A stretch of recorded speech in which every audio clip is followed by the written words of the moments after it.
On December 11th, 2006, in a beautiful little town in Italy, two men were out for a walk when they noticed a fire in a nearby second-story apartment window.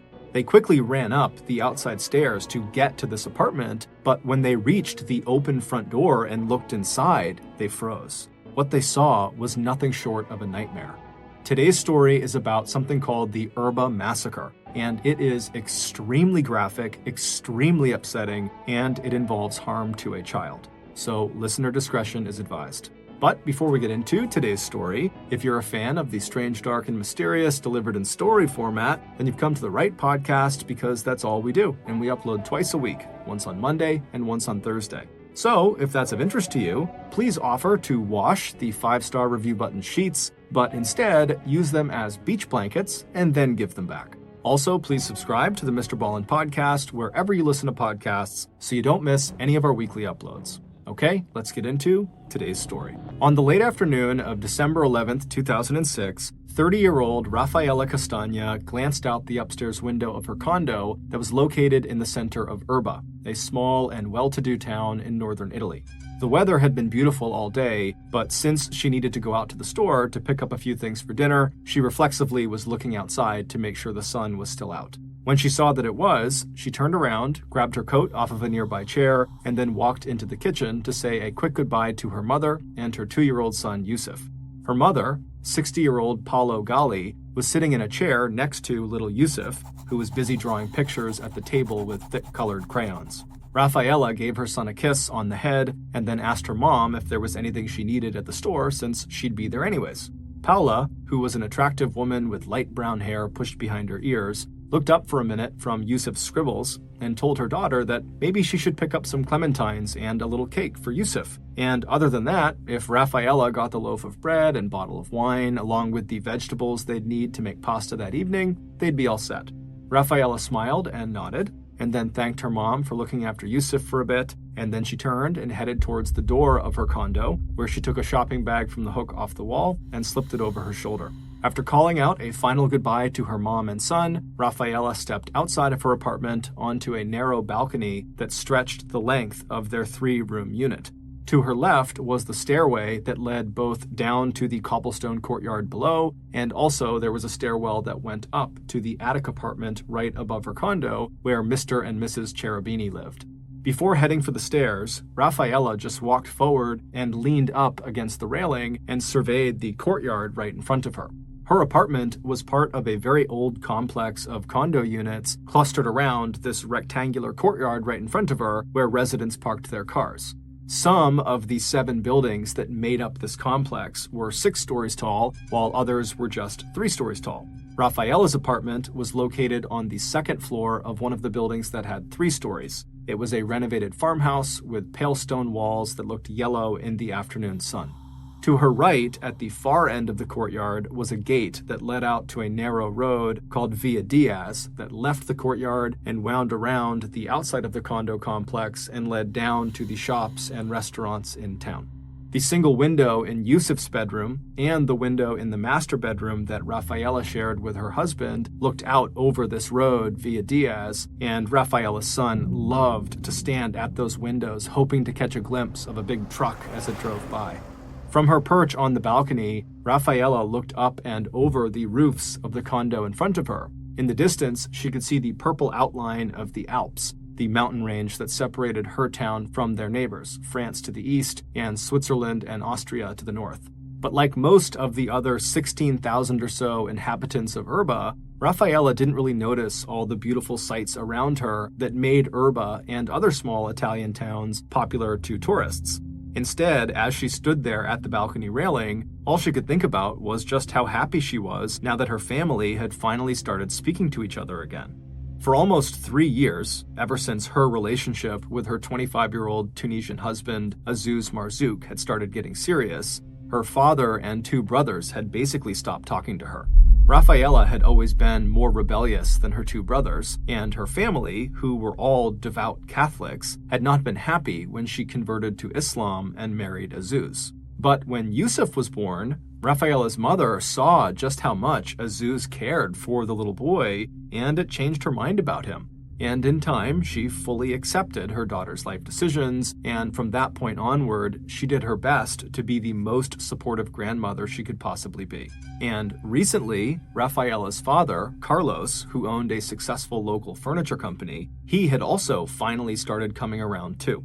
And while of course this made Rafaela extremely happy, it was actually little Yusuf, with his dark hair and dark eyes and bright smile, who was the happiest about this new family dynamic, because he adored his grandparents, and his grandparents totally adored him. Recently, Yusuf's grandfather had sent some of his workers over to Rafaela's condo to install some soundproofing. This way, Yusuf could play on the floor of his bedroom with his beloved trucks and push toys without disturbing the neighbors. Yusuf was extremely pleased about this. At some point, Rafaela pushed herself up from the railing, she buttoned her coat, and then she walked down the stairs to the courtyard. As she left the courtyard and turned onto Villa Diaz, heading for her favorite local market, Rafaela nodded and smiled at some of her neighbors who were also out for a walk. Rafaela enjoyed the chance to walk into town by herself, going as slowly or quickly as she wanted. She had recently landed a good part-time job at an assisted living community for the disabled, and while she loved the work, at times it could be so hectic that it was nice to get away and be alone whenever she could. After making the walk into town, Rafaela got the things she needed from the store, and then she began the walk back home. As she neared the gate that would take her back into the courtyard, Rafaela greeted and waved to a few more neighbors who looked like they were heading into town themselves. Rafaela felt like she knew everyone who lived in her apartment complex, from the friendly volunteer firefighter to the garbage collector and his tiny wife who cleaned houses for a living, to Mrs. Cherubini, who worked in sales, and her husband, 63-year-old Mr. Cherubini, who couldn't wait for his wife to retire. As Rafaela crossed the courtyard and began walking up the steps to her condo, she wondered what her neighbors thought of her when they saw her walk by. When she reached her door, she used her key and she opened it up, and then once she stepped inside, she called out to her mother and to Yusuf to let them know that she was home. Yusuf came pattering down the hallway to greet her. Rafaela scooped him up and gave him a kiss, and then while carrying her son and the groceries, she headed into the kitchen to see her mother. Once she was there, she and her mother chatted while they began preparing dinner, and while Yusuf giggled and ran around knocking over blocks and riding his scooter, the kitchen slowly filled with the smell of olive oil and fresh garlic. A little while later, at about 8:20 p.m. that night, two of Rafaela's neighbors were out for an evening walk. It was a clear night, and the temperature had dropped to a cool 45 degrees Fahrenheit. As the two men stepped out of the courtyard onto Villa Diaz, they followed the road as it turned right and brought them right alongside the backside of the building that Rafaela's apartment was in. As the two men walked, one of them smelled smoke and looked up at the building right next to them, and they could see flames licking against the glass of one of the windows in Rafaela's apartment. After signaling the other neighbor to look up as well, they watched as the glass broke from the heat of the fire, and then smoke began pouring out into the night air. Both men immediately sprang into action. They turned around and they raced back into the courtyard, and as they ran, they pulled out their phones to call the fire department that was located just over a mile away. As they raced up the stairs and then reached the second floor landing, they saw a very badly injured man laying on the ground right in front of them. The door to Rafaela's burning apartment was open, and the injured man was laying across the threshold. His head was inside the apartment, and his legs were outside on the landing. The two neighbors rushed over and grabbed the man's ankles and dragged him as far from the open door as they could. As they did, they heard a woman's scream coming from the attic apartment that was located directly above Rafaela's apartment. It was clear the upstairs apartment had caught fire as well. The injured man nodded his head helplessly towards the outside stairs that led up to this attic apartment, but when the two neighbors looked up at the third floor and saw the apartment above, there was so much smoke and fire coming out of the windows that they knew it would have been suicide to try to go up there and save whoever was screaming. And so with no time to feel bad about that, the two neighbors turned their focus to the open doorway to Rafaela's apartment. One of the men stepped inside the very smoky apartment, and after taking only a few steps, he saw there was a woman lying motionless on the ground, and her skin and clothes were on fire. As the neighbors pulled her out onto the landing by her ankles and tried to extinguish the flames on her, they looked up and saw the fire inside of Rafaela's apartment had finally reached the front entryway. So the men knew that even if there were more people trapped inside of Rafaela's apartment, there was no way they could get to them. By the time the fire department arrived just minutes later, the terrible screaming in the attic apartment had stopped, and the two neighbors, who were now coughing and filthy, could see that the woman they had pulled from the apartment who had been on fire was 30-year-old Rafaela Castagna, and she was dead. As the firefighters and emergency medical personnel took over, the two neighbors who had done their best to save the people in the fire stumbled back down the stairs and out into the courtyard, shocked and horrified by what they had just seen and experienced. Meanwhile, both the courtyard and the street running alongside the back of the condo via Diaz were filling up with neighbors and curious bystanders. Some were taking pictures with their phones, but most just stared upward at the firefighters climbing up the ladder truck trying to make their way into the burning apartment. Once the fire was finally out, medical personnel and police went inside to see if anyone else had been in there, and unfortunately there had been. One by one, 3 more bodies were brought outside. The first was Rafaela's mother, Paula, who had been found halfway down the hallway that connected the entrance of the condo to the kitchen and living area. The second was the Castagna's 55-year-old neighbor, Mrs. Cherubini, who had been the woman screaming in the attic apartment. And the third and final stretcher that came out carried the small body of Rafaela's 2-year-old son, Yusuf.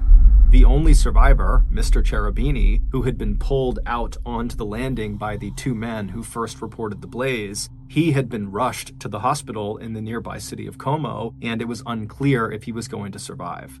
Late on the night of the fire, Rafaela's father learned the terrible news. In a voice so choked with tears that you could barely understand what he was saying, Carlos called Rafaela's 2 brothers and told them, "Your mother and sister and Yusuf, their neighbor, Mrs. Cherubini, they are dead. All 4 of them are dead." After the 4 bodies were loaded into ambulances and taken to the medical examiner's office, where a doctor would perform autopsies to determine the cause of death, police tried unsuccessfully to disperse the crowd of spectators in the courtyard and out on the road on the other side of the condo. So instead, police just used yellow tape to set up a clear perimeter around the burned-out apartment to at least keep people at a distance. As the police and arson investigators, who were dressed in full-body protective gear, started lugging lights and equipment into the ruined unit, the mood amongst the residents who were still gathered outside in the courtyard quickly turned from shock to concern. Neighbors began speculating about how the fire could have started and spread so quickly, and how none of the victims appeared to have even tried to escape or call for help. Soon, neighbors were wondering out loud if there was more to these tragic deaths than just an accidental house fire. But the police and other authority figures who were on scene were not speculating, and the 2 neighbors who had been first on the scene and who might have been able to give the residents more information, they were not there to answer any questions either, because they had gone to the police station to tell law enforcement what they had seen. But within 72 hours, the worst fears of the Castagna's neighbors were confirmed. The initial investigation by police and arson inspectors, along with an examination of the 4 bodies, revealed that the victims had actually been murdered and that the apartment had been set on fire to cover up evidence of what the Italian press had dubbed the Erba Massacre.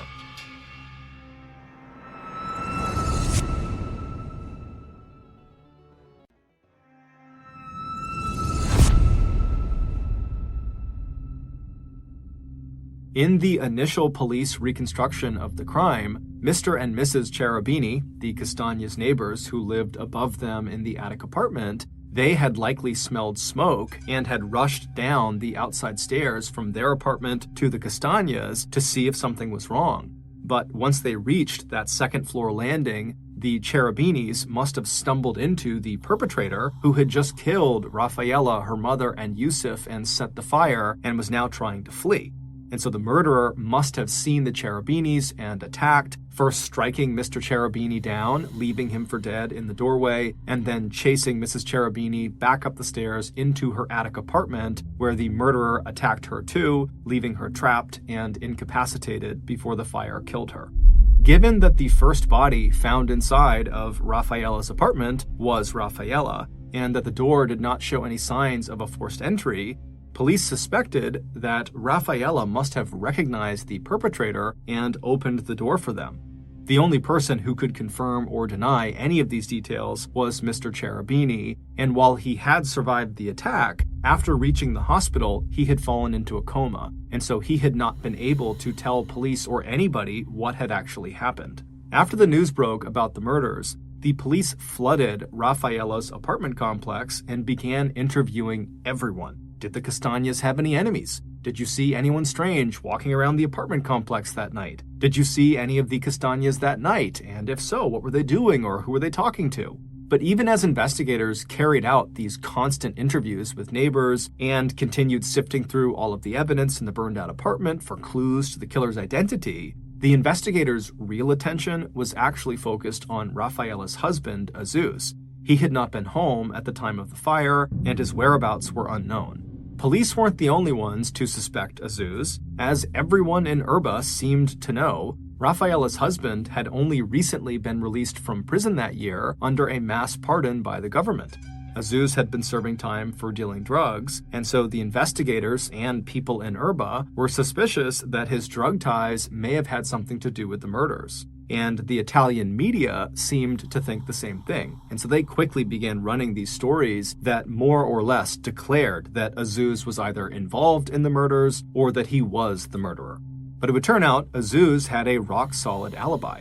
Within a few days of the murders, Azus arrived back in Erba from his parents' home in Tunisia, where he said he had been visiting at the time of the murders. He said as soon as he heard that his family had been killed, he jumped on a plane and headed back to Italy. But even with this rock-solid alibi, the police still felt like Azus could be a suspect, but without any evidence to support this theory, they did have to start looking elsewhere. So without any other leads to chase down, investigators again turned to the Castañas' neighbors in hopes of finding any new information that could help them solve this case, which by now had become a major national media sensation. And when the police went back, for the most part, people had really nice things to say about the Castañas. But as police dug deeper and deeper and asked people more and more questions, they eventually started hearing about a feud that the Castañas had with their next-door neighbors, Olindo and his wife, Rosa. Olindo was a large, awkward, and shy man who left early each day for his job as a garbage collector, and Rosa was a tiny, dark-haired woman whose house-cleaning services were very much in demand. Now, when the police learned that this potential feud the Castañas had was with Olindo and Rosa, they almost didn't follow up because they had already spoken to this totally unassuming, quiet couple, and they learned that they were gone at the time of the fire and whenever the murders happened, and like everyone else, they had seemed very upset about what happened to the Castañas, and whatever issues they had with the Castañas had to be fairly minor. But at this point, the police had so little to go on, they decided they would follow up, and they would ask the middle-aged couple to come into the station for another round of questioning. And so the couple happily agreed, and before long they were sitting in a room at the station, ready to talk about whatever the police wanted. And over the course of the subsequent conversation, this couple would tell a truly unbelievable story that would not only shock the police, it would shock the world. Based on their story and on subsequent evidence and testimony that their story helped uncover, the police were able to piece together almost exactly what happened to the victims. On December 11th, so the night of the attack, just before 8 p.m., which was a couple of hours after Rafaela had returned from the market and had made dinner with her mother while Yusuf played on the floor around them, two people walked up the outdoor flight of stairs that led to the second-floor landing where Rafaela's apartment was. To understand what happens next, you need to have an understanding of the layout of Rafaela's apartment. Once you step through the front door and you go into the apartment, you would be standing in the middle of a hallway that stretched out to the left and to the right. The longer part of the hallway ran off to the left towards the combination kitchen and the living room area at the far end of the unit.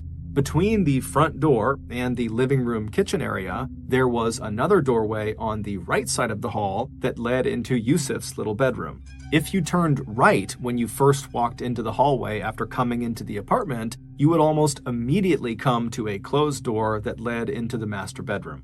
At exactly 8 p.m., the two people got off the stairs on the second floor landing and came to a stop directly in front of Rafaela's apartment door.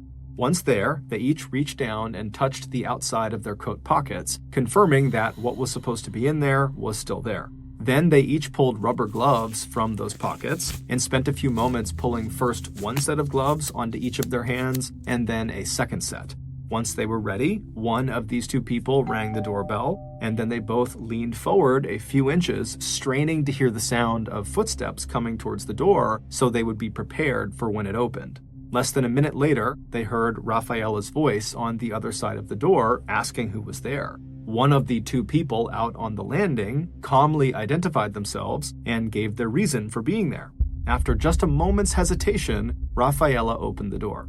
Instantly, one of the two people on the balcony, who were the attackers, pulled a heavy metal bar with a sharpened tip out of their jacket pocket. They lunged forward and they delivered a savage blow to Rafaela's head. As soon as Rafaela fell to the floor, her attacker reached into their jacket pocket and pulled out a sharp kitchen knife. Then they rushed forward until they were standing directly over Rafaela, and they reached down and they slit her throat from ear to ear. As Rafaela grasped at her neck, trying to stop the blood that was now pouring out of her, her attacker proceeded to stab her 11 more times. After this, the two attackers stepped over Rafaela's body, and then they turned left and began walking down the long hallway toward the kitchen and living area. As they pushed aside a child's scooter and toy trucks, they came face to face with Rafaela's 60-year-old mother. Paula had left the living room couch where she was sitting next to her grandson and was calling out in a panicked voice to her daughter, asking what was going on. Without hesitation, the same attacker who had just savagely attacked Rafaela raised the same sharpened metal bar and swung it at Paula's head. But the grandmother put up a fight, raising her arms to shield herself from this blow before pushing the attackers as hard as she could back down the hallway. However, the two attackers eventually overpowered Paula and they knocked her to the floor. And as soon as she hit the ground, one of the attackers leaned down and made a deep slash across the woman's throat. At the same time that was happening, the other attacker stepped past Rafaela's mother and headed into the small living area where 2-year-old Yusuf, still dressed in his trousers, socks, and a brightly patterned top, sat too terrified to make a sound, alone on the small sofa. He watched as his murderer walked up to him, leaned forward, and with their weapon held in their left hand, they grabbed his shoulder, and then a moment later, they slid the point of the knife into the little boy's throat. With the entire family either dead or dying, the attackers turned and began walking back down the hallway back towards the front door. On their way, they poured lighter fluid on Paula and her daughter Rafaela. They also sprayed lighter fluid all over Yusuf's bedroom and the master bedroom. Then the attackers lit 3 separate fires around the apartment before heading for the front door. But as the attackers stepped out onto the second floor balcony, they heard footsteps pounding down the enclosed stairway right above them. It was Mr. and Mrs. Cherubini. They had indeed smelled smoke and they were coming down to help their neighbors. Taken by surprise, the attackers responded with immediate savage force.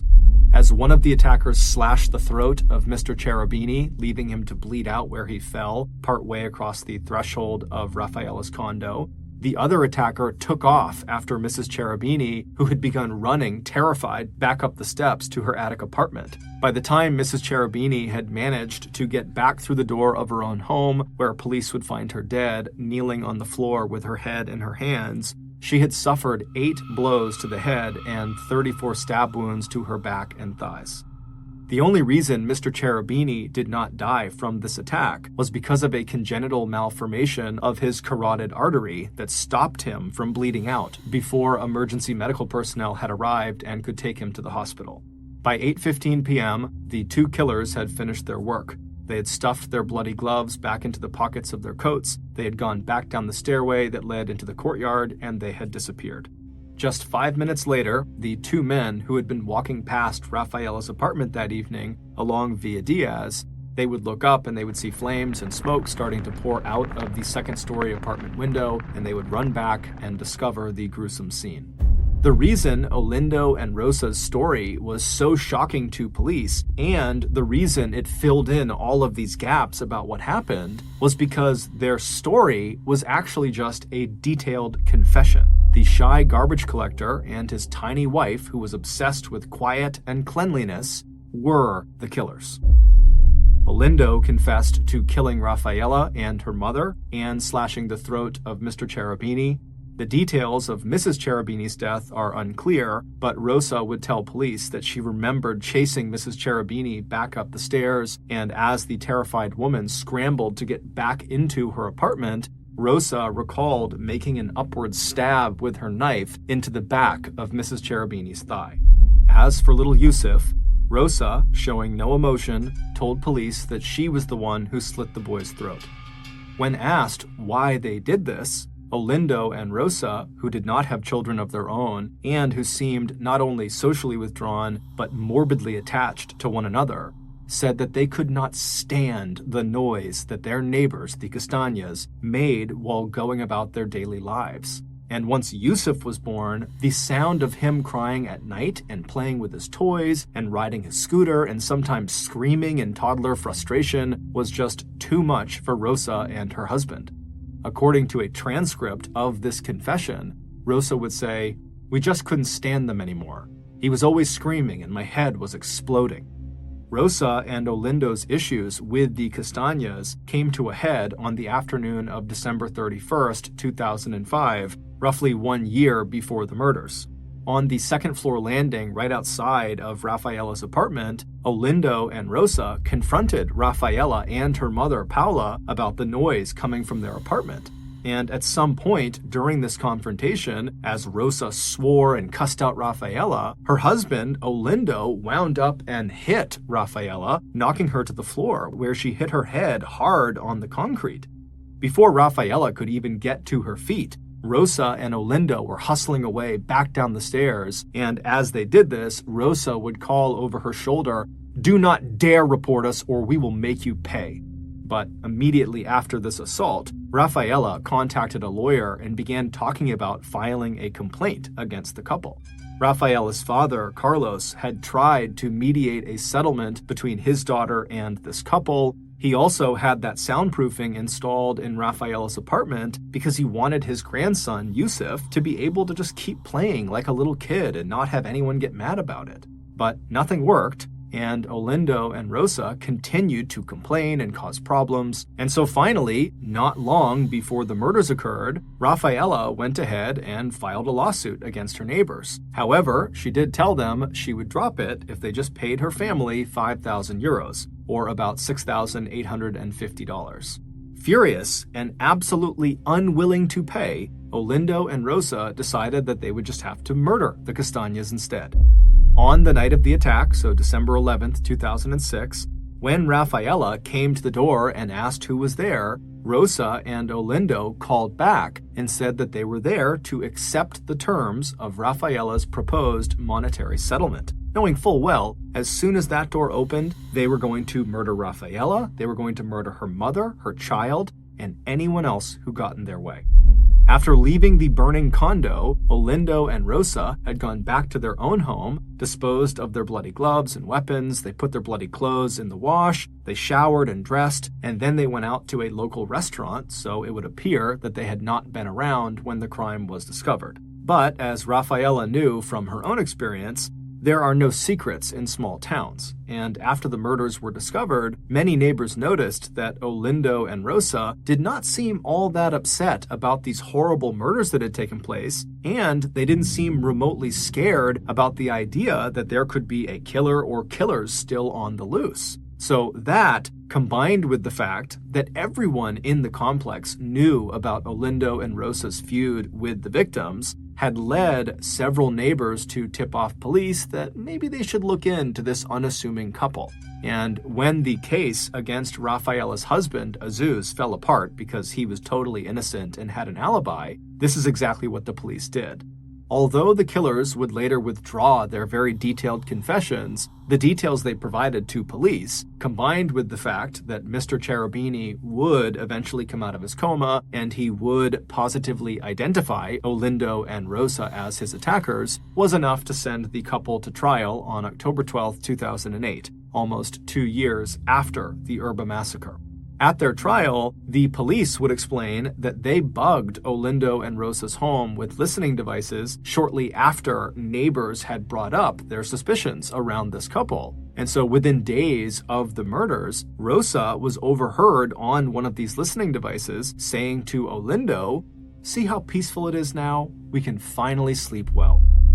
On November 26, 2008, Olindo and Rosa were found guilty of first-degree murder. They were each sentenced to life in prison, where for the first 3 years, they would spend every daylight hour in solitary confinement. From 2002 to 2006, Cullen Finnerty was perhaps the most successful college quarterback in history, winning 3 national championships and being named the Division II Player of the Decade. He was also perhaps the toughest college quarterback in history. Most quarterbacks will spend their careers looking to avoid getting smashed by defenders. Not Cullen. Cullen was 6'2", 240 pounds, and he would tell his teammates that he wanted to get hit, and he would hit back. And his coaches hated it about him, but his teammates loved this about him. Cullen was also famous for playing through injuries. His junior year in college, he broke his collarbone, and he didn't tell anyone, and he played through an entire playoff series that he won.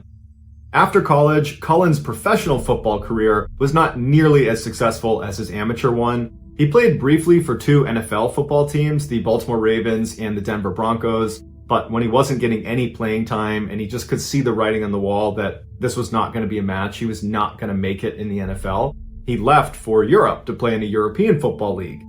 But when his European football career started to sputter out as well around 2009, he came back to the United States where he joined a very small-time indoor arena football league. And while Cullen's love of football was still there as much as it ever was, he knew at this point, playing at this low of a level, that his career was effectively over.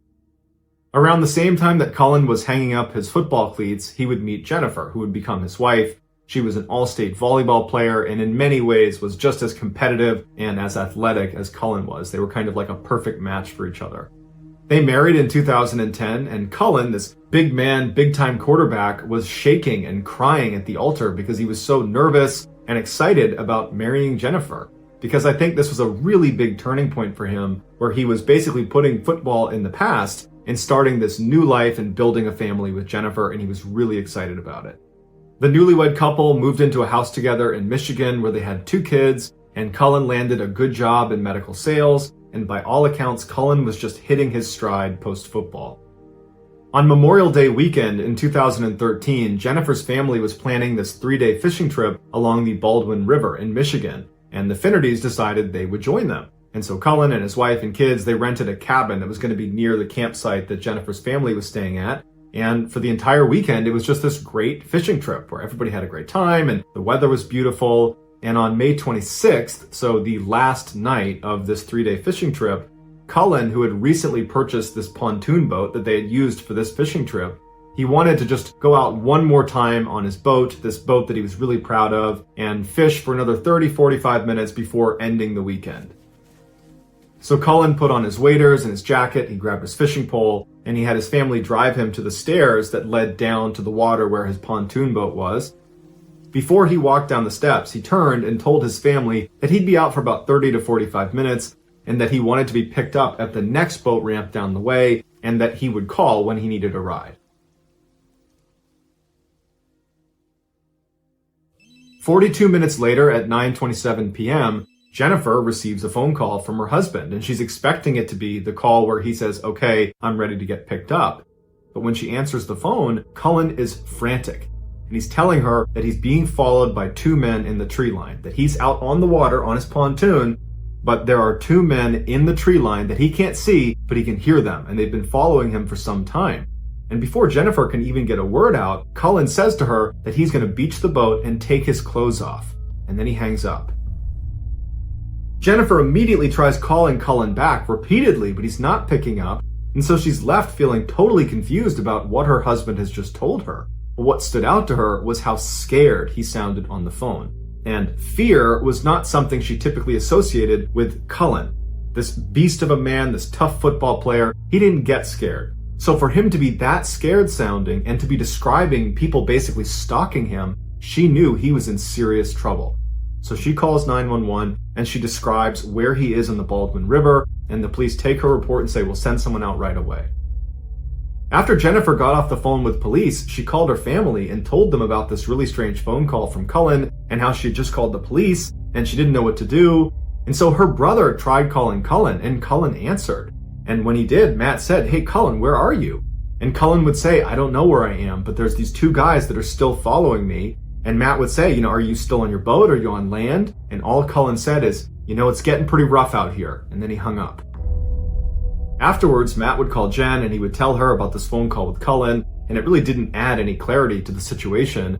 And so Jen and her family decide the best thing they can do is go to the boat ramp where Cullen had said he wanted to be picked up, in hopes that maybe he would make his way there and they would find him. So Jennifer and her family head out to this location and Cullen's not there. They get out, they're yelling for him. There's no sign of him, and shortly after, a police car would show up because this was one of the areas where Jennifer had said when she spoke to police that Cullen might be. And so the police officer gets out, they take an official statement from Jennifer, and at this point they file an official missing person report. Before the police began looking for Cullen, they reached out to his wireless service provider and they asked them to ping his cell phone from the tower. Any service provider has the ability to roughly triangulate the location of a cell phone based on the last few locations of the phone. The last 4 locations that the service provider pinged for Cullen were up to 4 miles apart from each other, which was bizarre in its own way, because the idea that in a very rugged, rough area in a very short amount of time, that Cullen had been moving 4, 5, 6, 7 miles just to get to these different points, that didn't really make sense. But also when they looked at these points on a map, it looked like each of them was either near a paved road, or in order to get to them, you would have had to cross a paved road. And so they're thinking to themselves, why does he keep moving point to point if at any one of these locations he's near relative safety? But as strange as these 4 locations were, the police now had a really solid starting point. So they dispatched people to each of these points and they began combing along the river where he had last been seen. And within an hour, they discovered his boat. It was a little ways down from where he had been dropped off. It was missing an oar and it was basically beached on the side of the river. It wasn't clear if it had been intentionally beached, but Cullen wasn't in it. And when they searched around the area, they couldn't find any sign that Cullen was in the area. They were yelling for him. He wasn't yelling back.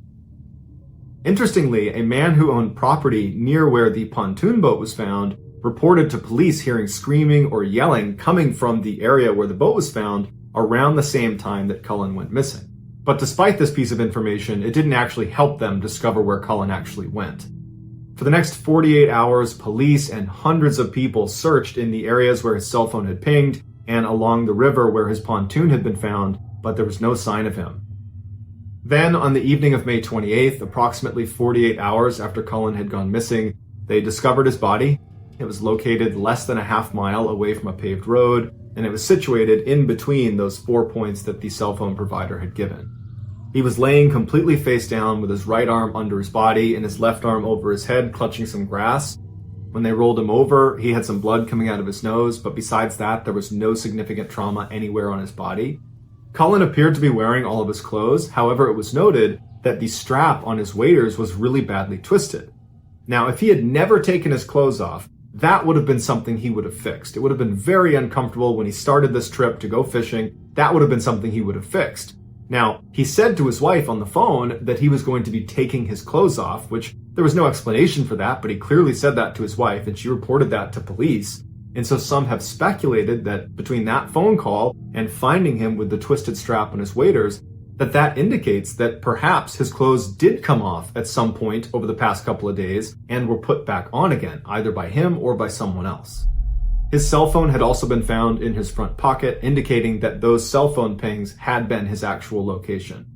Initially, Cullen's autopsy was completely inconclusive. There was no trauma to his body. There was no obvious thing that killed him. But later on, it was determined he died of pneumonia caused by inhaling his own vomit. So we don't know how you get to a place where you're inhaling your own vomit, but I would imagine you're in a pretty panicked state of mind if that could happen to you. Many people believe Cullen's death was the result of a traumatic brain injury caused by all the years of playing football and getting hit in the head. And so that can lead to paranoia, and so perhaps this was a fit of paranoia. He got turned around, he got scared, he thought somebody was chasing him, and then, he vomits and inhales his vomit, and that ultimately kills him. And in 2011, Cullen had briefly shown signs of being a little bit paranoid when one day he thought someone was following him, and he actually went to a family member's house and said, "I think someone's following me," but he could never identify where this person was or who they were.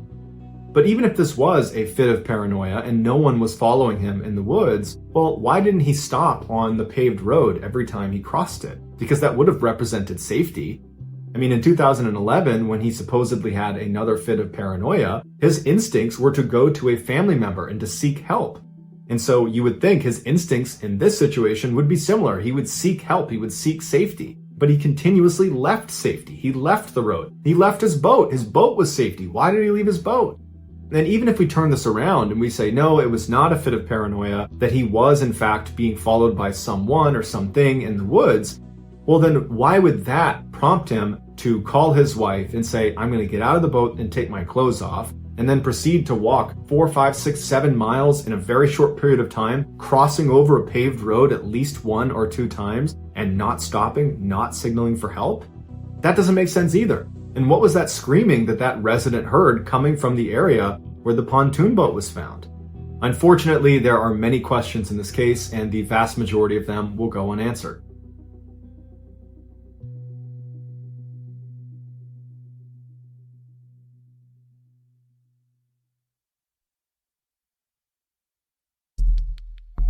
The next and final story of today's episode is called Waking Nightmare.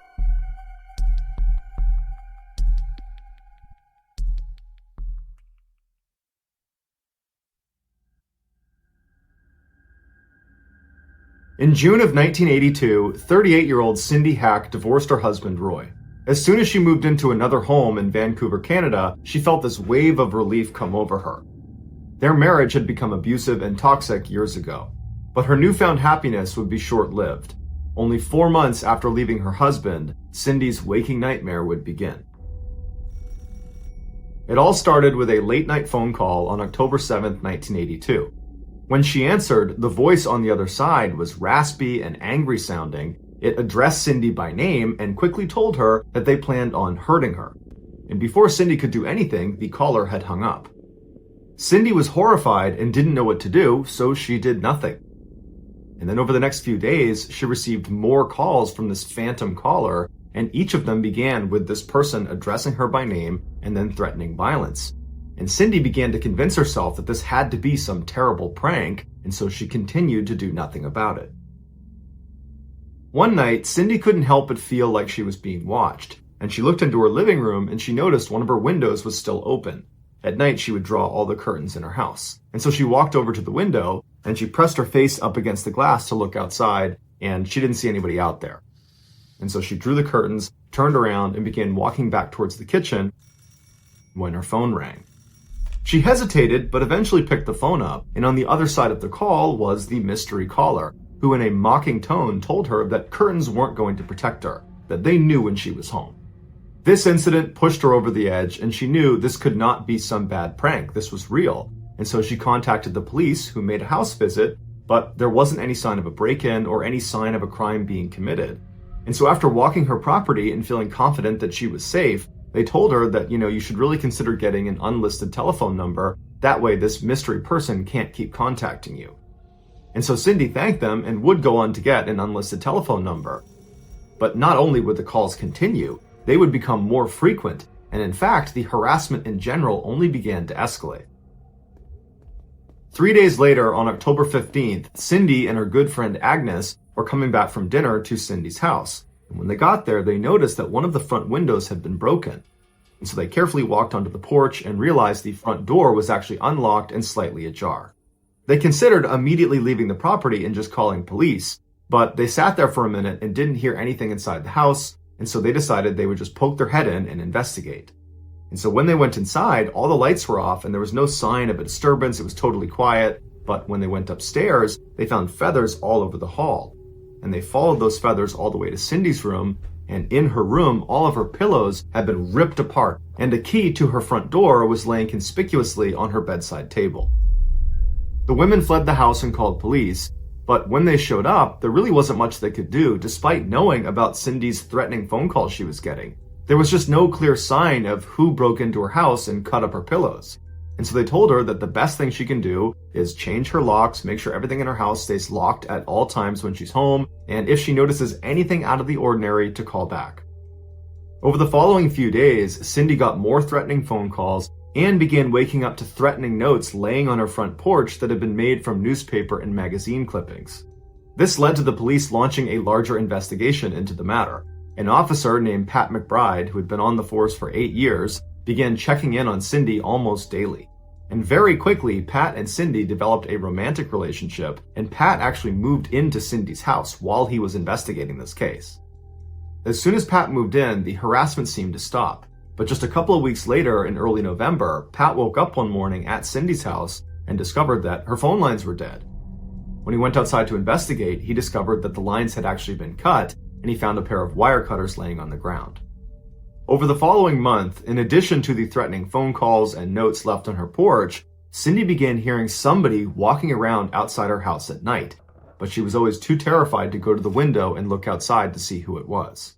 She began finding raw meat sitting outside of her door in the morning, and she would find pictures of dead bodies tucked under her windshield wiper on her car. One day, she walked into her backyard and she discovered 3 dead cats hanging in her garden. Cindy, who was a bubbly, happy person before the harassment started, had become a totally anxious and paranoid mess. But despite her obvious distress, the local police were starting to doubt her claims that the stalker was even real. Every time she called them claiming stalker activity, they would go to her house and look around, but they could never find any evidence to suggest that anyone besides her, her friends, or her boyfriend had been there. And speaking of her boyfriend, police officer Pat McBride, he would tell his coworkers that he was never home when the stalker called, and he never heard anybody walking around outside of her house. He said the only reason he knew about these things is because Cindy told him after the fact. Upset that the police were not taking her seriously, Cindy broke up with Pat and decided she needed to move and start over in another town. Just days before Cindy was supposed to relocate, her friend Agnes stopped by. When she went to the front door and knocked and there was no answer, she walked around to the back and she found her friend crouched down behind the stairs as if she was hiding from something. She ran over to her and noticed she had this black nylon stocking wrapped tightly around her neck, but Cindy seemed to be totally unfazed by it and just kept looking out towards her shed. And so Agnes runs over to Cindy and says, "Cindy, what are you doing? What's on your neck?" And Cindy turned to look at her and her eyes were super wide and she was panicked. And she told Agnes that just minutes ago she had been walking out to her shed to get something when a man leapt out of the shadows and wrapped this nylon around her neck and began choking her and threatened that if she turned around to look at him, he would attack her family. So Cindy and this man struggled for a minute until Agnes's car approached, which spooked the man and he ran off. Agnes was shocked and she grabbed her friend and picked her up. She pulled the nylon off of her neck and the two of them ran inside and locked all the doors and windows. And then at that point, Cindy called the police. But when the police showed up, the only evidence of this attack was Cindy's first-hand account and this nylon stocking. But the police believed the nylon stocking was Cindy's and she had staged the whole event and she had tied it around her neck herself. A few days later, in January of 1983, Cindy moved into a new home in a town called Richmond, which is a suburb of Vancouver, Canada. And as soon as she got there, she painted her car a new color, and she actually changed her last name to James. For months, she didn't see or hear from her stalker. But in October of that year, she found another dead cat on her property with a note next to it that just said, "You're next." Fearing for her life, she called the Richmond police, who set up a surveillance operation on her property.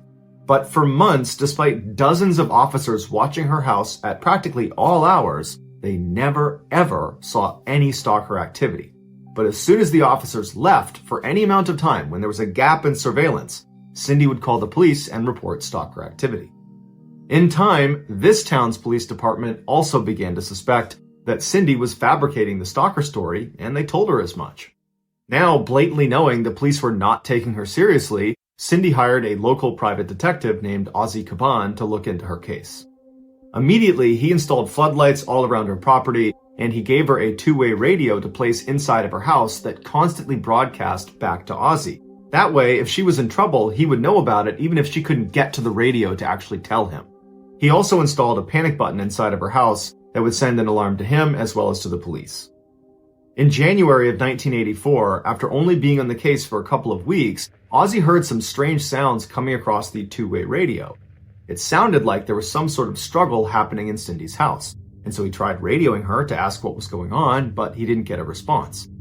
And so he flew over to her house, he knocked on the door, but there was no answer, and so he kicked the door down and found Cindy lying in the hallway motionless with a note on top of her hand that was held in place by a paring knife that had been stabbed through the note and then through her hand. The note said, "You're dead, lady."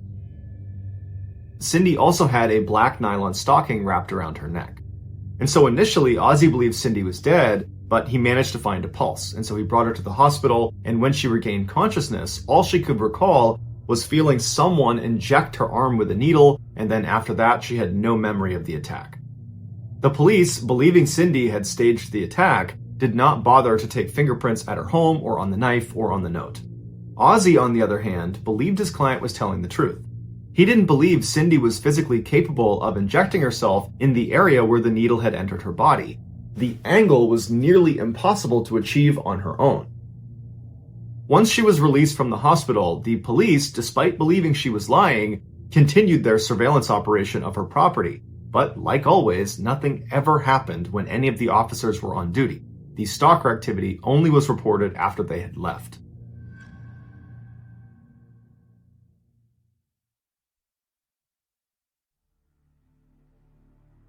Life went on like this for over a year, and during that time, Cindy's mental health continued to decline rapidly. She lived in constant fear of this stalker, and she was deeply embarrassed that the police believed she was lying. On December 11th, 1985, Cindy was attacked again, but the details on this are incredibly scant. Someone found her lying in a ditch 6 miles away from her home. She was wearing a single work boot and a single glove. She was suffering from hypothermia, and she had cuts and bruises all over her body, and she had a black nylon stocking wrapped around her neck. She had no memory of the attack. The police told her that they believed this was yet another staged event, and so they did not do any significant follow-up. After a few days in the hospital, she was sent home, but she was terrified to be alone, so she reached out to her friend Agnes and asked if she and her husband Tom would stay with her for a couple of days, and they agreed. The first night they were there, Cindy woke up in the middle of the night and heard strange sounds coming from the basement.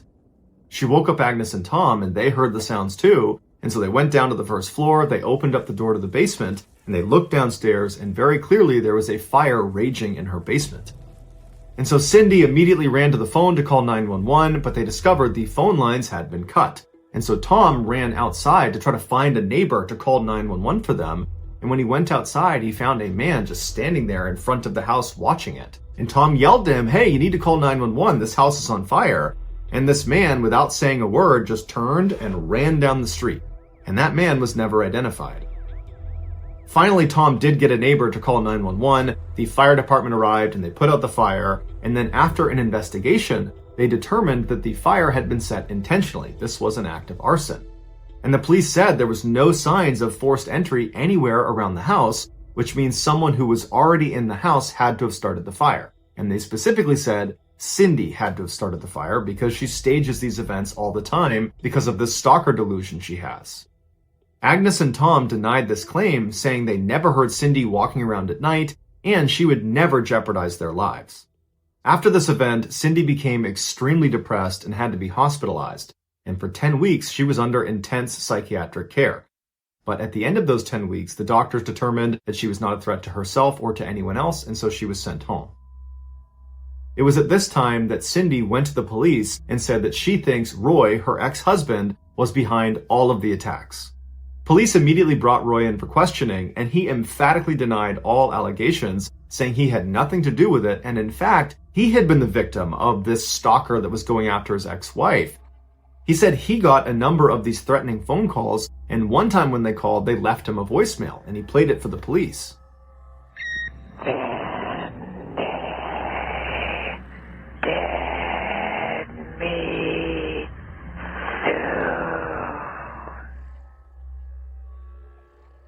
After speaking with Roy and confirming his various alibis, the police ruled him out as a suspect. For the next 3.5 years, Cindy continued to receive threatening phone calls and messages at her house, but no one besides Cindy ever saw this stuff happen live. While her private investigator, Ozzy, still believed every bit of her story, the Richmond Police Department had grown tired of her and stopped responding to her calls.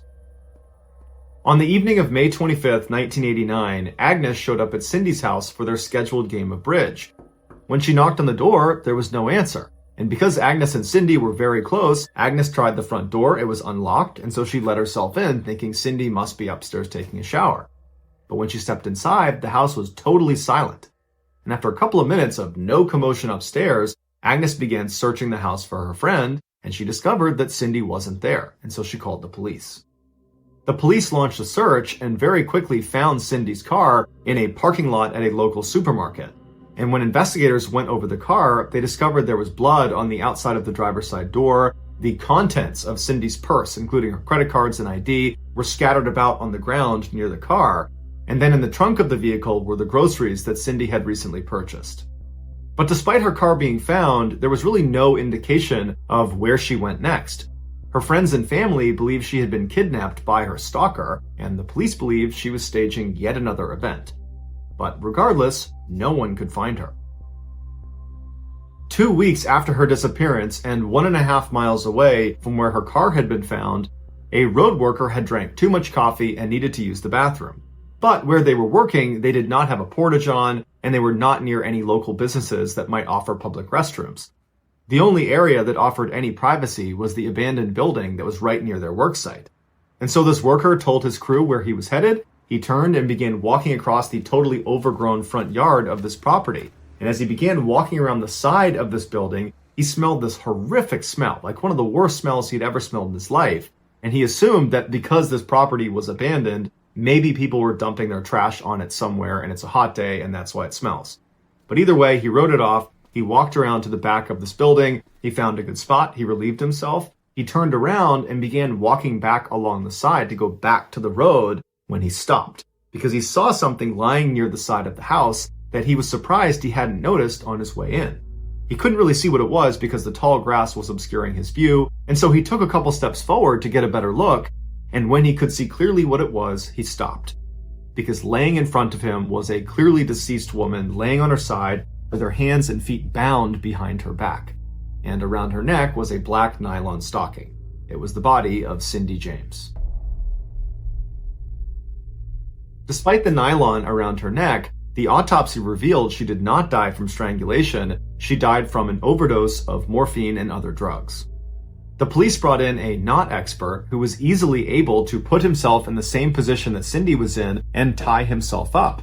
With this information, combined with their belief that Cindy was a pathological liar, they concluded that this had to have been self-inflicted, that she injected herself with the lethal dose and then dropped down to the ground and tied herself up to stage the epic conclusion to this stalker delusion. To cover their bases, the police did re-interview Roy, the ex-husband, but his alibi checked out and realistically, he was never actually a suspect. It's not listed online whether Pat McBride, the police officer ex-boyfriend, was ever investigated. While the police were very confident in their theory of what happened to Cindy, there were some discrepancies. The medical examiner did not agree with the ruling that this was a suicide. He said that you can't conclude that, there's not enough evidence. During the autopsy, it was discovered that Cindy did have an injection mark in her arm, but they could never find the needle anywhere near her body or anywhere between her and her parked car. Considering the extremely high dosage of narcotic that was found in Cindy's system, if this had been a suicide, as soon as she injected herself, she would have had to immediately shift gears, get down on the ground, and start hog-tying herself before she became too intoxicated to function, meaning the needle should have been right around where she was found, but it wasn't. Also missing from the crime scene were Cindy's shoes and socks, and interestingly, her bare feet were totally clean, despite the fact that in order to get where she was found, she would have had to cover a distance of at least 1.5 miles from her parked car. But again, there was no dirt or any markings on the underside of her feet. Also, it was strange that she wasn't discovered faster than 2 weeks. Although she was found near this abandoned house that was totally overgrown, the house was actually frequented by teenagers, and there was a walking trail nearby that would have had a line of sight on her body. These discrepancies have led many people to believe that Cindy did have a stalker, and this stalker kidnapped her in the supermarket parking lot. They tied her up, they injected her with the lethal dose of morphine, and then after she had died, they dumped her near this abandoned property right before she was found. And they had left that black nylon tied around her neck because that was the stalker's signature. Some have taken this a step further and said Pat McBride, the police officer, was behind the attacks, because he would have known when surveillance was set up on her house and could have very easily avoided detection. But the most bizarre and fascinating theory of what happened to Cindy is that she had dissociative identity disorder, or DID. This is where someone maintains at least two distinct personalities, and when one of those personalities is active, the other kind of fades and has no memory of this experience, creating these huge memory gaps. And so the theory goes, one of Cindy's personalities was effectively stalking herself. Or more specifically, one of her personalities hated herself and wanted to do herself harm. And so that personality would do things like stab her own hand, or run 6 miles away into some ditch and leave herself for dead. And then Cindy's other personality would take back over, and she would suddenly come to having no memory of how she became injured or how she wound up in this ditch. And so when she went to police to tell them that someone is stalking, is harassing, is attacking me, she was telling the truth. But that someone, that stalker, was actually her. She just didn't know it. But Roy, her ex-husband, was a psychiatrist, and in their 16 years of marriage, he never noticed this condition. And when Cindy was in that psychiatric ward for 10 weeks following one of her stalker attacks, none of the doctors or psychiatrists ever noticed or diagnosed her with this condition. It's still possible she had DID, and it just came on later in life, and it didn't present itself enough to be noticed during those 10 weeks of psychiatric care. But realistically, this reduces the chances of DID being behind this whole thing. To date, her death is still considered a suicide, and no one has ever been charged in connection with her death. A quick note about our stories. They are all based on true events, but we sometimes use pseudonyms to protect the people involved, and some details are fictionalized for dramatic purposes.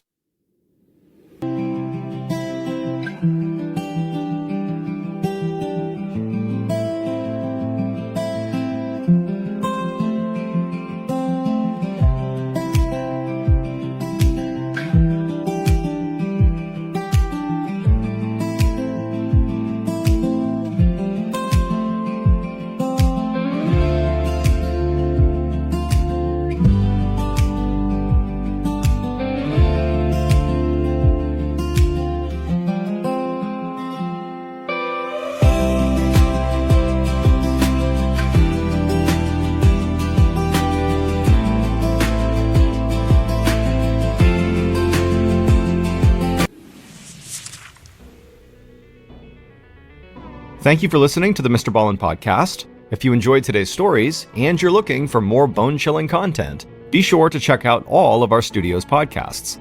This podcast, the Mr. Ballin podcast, and also Mr. Ballen's Medical Mysteries, Bedtime Stories, Wartime Stories, Run Fool, and Redacted. Just search for Ballin Studios wherever you get your podcasts to find all of these shows. To watch hundreds more stories just like the ones you heard today,